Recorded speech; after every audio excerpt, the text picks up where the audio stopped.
Bata pa lang si Gerald Santos, nakitaan na siya ng pagkahilig sa musika dahil na rin sa impluwensya ng kanyang mga magulang na mahilig kumanta o mag-videoke at mahilig din magputugtog o makinig ng mga OPM songs. Sa cassette tapes, ito nga ay nilalaro-laro ni Gerald nung maliit pa siya. Sa murang edad, natuto na agad siyang kumanta. May pagkakataong hinihikayat siya ng kanyang mga magulang na iparinig ang boses niya, kagaya kung may birthday, fiesta o anumang okasyon. Tatayo siya sa ibabaw ng mesa para kumanta. Tuwang-tuwa ang magulang niya pag pinagbibigyan niya ito, para maipakita sa mga kaibigan at kamag-anak ang galing niyang kumanta sa murang edad.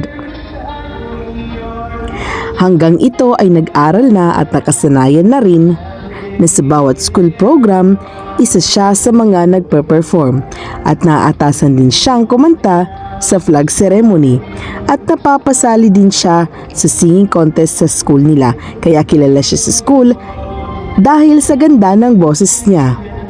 Sa edad na 10 nang nagsimula siyang sumali sa iba't ibang singing contest sa mga fiesta at dumadayo pa sa iba't ibang lugar sa Metro Manila at sa mga karatig na probinsya.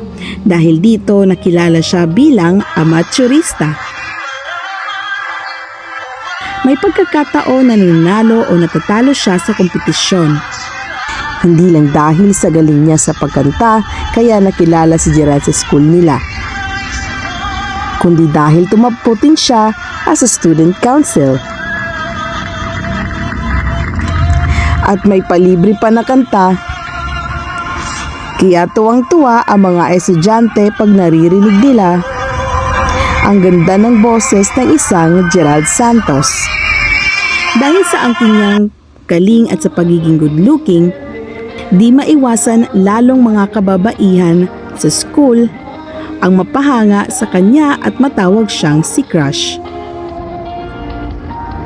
Dahil very supportive ang parents niya sa kanyang talento, kaya hindi siya nahirapan para mas lalong magpursige at buuin ang isang pangarap na isang araw magiging tulad din siya sa mga hinahangaan niya sa local entertainment industry, tulad nila Ariel Rivera, Ogie Alcacid, Martin Nievera, Gino Padilla, Gary Valenciano, Jose Marichan, Jano Gibbs, Richard Reynoso, Dingdong Avanzado, Ray Valera,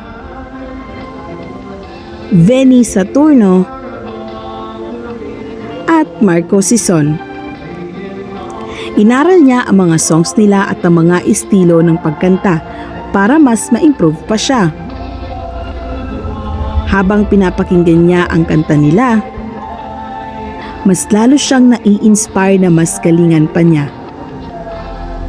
Napapangiti siya pag naiisip na balang araw makakatrabaho niya ang mga ito. Ang Pinoy Pop Superstar, kung saan siya nahirang na Grand Champion 2006, ang naging daan para mabigyang katuparan ang kanyang mga pangarap. Gusto ko pong dalhin tong bayan namin.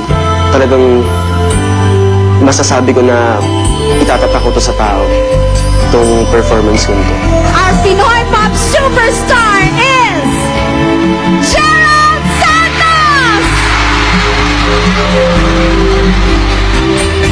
Dahil sa tiyaga at angking talento, nakamit ni Gerald ang lahat ng pinapangarap. Isang magandang regalo sa ika-16 niyang kaarawan.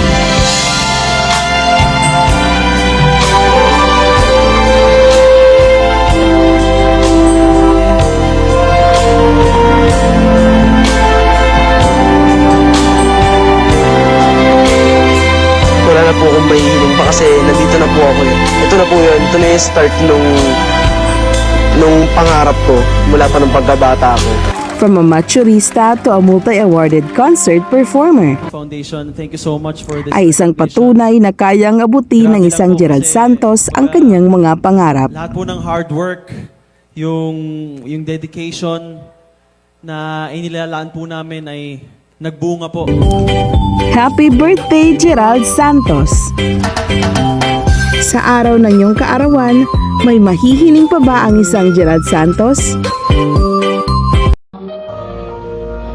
Hi Gerard, this is Tito Gino. I just want to wish you a blessed happy birthday.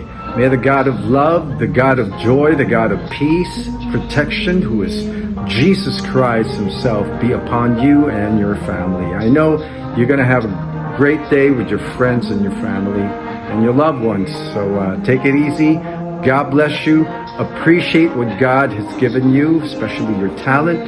And of course, stay grounded in His Word. Okay? So, God bless you. Bye-bye. Hi Gerald, si Richard Reynoso to na bumabati sa'yo ng isang happy birthday to you. Brother, happy birthday. I am just so proud of you. Keep on singing, keep on entertaining people, and mabuhay ka. And please keep safe. Ingat, brother. Hi Gerald, this is Marco Season. Happy birthday sa'yo. But before anything else, ang wish ko sa'yo sana magtagumpay ka sa iyong chosen career. Alam mo, naalala ko yung sarili ko sa'yo nung nagsisimula pa lang. You have everything. You have what it takes.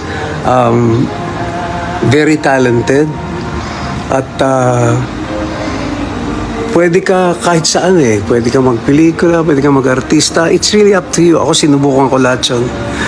At siyempre, laging ang first love ko ang nananalo, no? So, it's not choosing your comfort zone actually.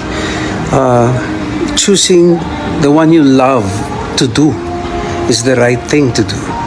So ako, I chose the right career for myself. Ikaw naman, as long as you're young, you try everything. Ganun din ang ginawa ko. Nag-movies ako, nag-teleserye ako, but at the same time, I was singing. So, syempre, dadating ang panahon na you have to choose kung anong gusto mo. Ako naman, ganun, I chose the music industry, singing.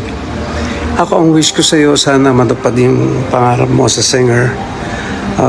You're young, you're talented, like I said. So, you have the time, no? Huwag mong sayangin yon.